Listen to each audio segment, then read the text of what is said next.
Finally got the body separated from the frame again. It's been together for a while.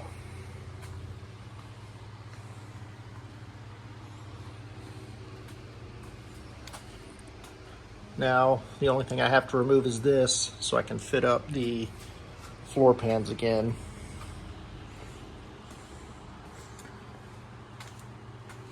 Here's the body. I just have it sitting on a trailer with some braces in the front and rear. As you can see, floor pans are just sitting inside. Everything else is pretty much down to bare metal.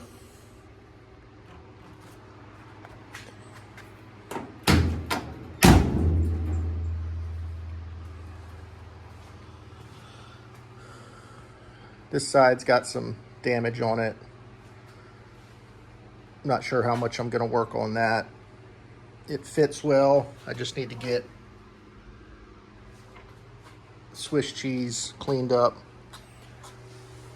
I have this front clip. Get that replaced. But I think for now I'm going to work on the frame. As you can see, I got some bushings done. Still a lot to do, but it's pretty clean from where I started from.